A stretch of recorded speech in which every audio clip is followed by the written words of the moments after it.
So sometimes you may change that battery and you may actually not know if it's working or not.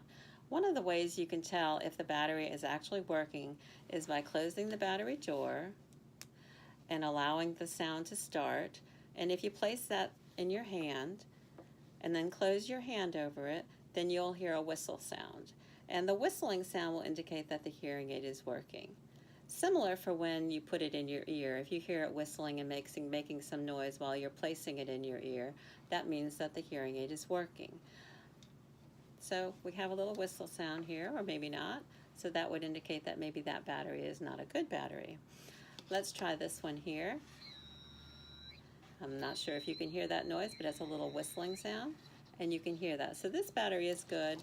This one is not, because you're not hearing that sound. And that's one way to tell. You can do a similar thing with this instrument here. This battery is not good. We can change the battery, and you would open it up. Actually, it didn't have a battery in it. So we're going to put a battery in there. We're going to dial it around and put that battery in there. We're going to put it with the flat side up, and then it will close easily. So the other thing you want to be aware of is to make sure that when at nighttime you want to leave that battery door open so it doesn't drain overly so. Sometimes people will put a new battery in and they will leave it closed and it'll be running all night long, and that can run your battery down. Also, when the hearing aid's not working, even after you've put a fresh battery in, you would need to look at the part that goes into your ear.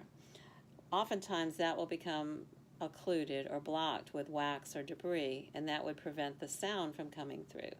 So while the hearing aid is working, the sound is unable to get through this portion into your ear because of the blockage from the debris in your ear.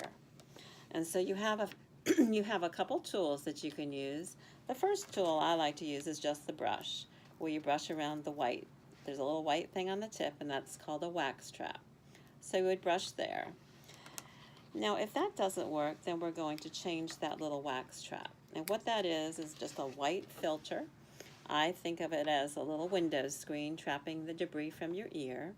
And when that fills up, it blocks the sound. So as you can see, I pulled some sticks out of this little wax guard. Your audiologist is going to be giving you the appropriate wax guards that go with your various hearing aids. So you would need to get your little pack of wax guards out and pick the appropriate one. They all may look slightly different, but they all operate on the same principle. You have a little prong on this end for removal of the old one, and you have the new one here for replacement. So you simply stick the prong into the instrument. You're not trying to dig it out, you're just sticking it in, pulling it out, flipping it over, sticking it in, and pulling it out. So let me show you that one more time so that you can see actually what is happening with this. So you have the replacement here, and you have the prong here, which is for removal. Prong is here, replacement is here. You're going to stick it in to the white wax trap, straight. You're not digging it out, pulling it out, flipping it over where the replacement is here, and placing it into the area where the old one was. And then you will be removing that. And then that's when you'll find that the sound will start whistling and everything will be working fine.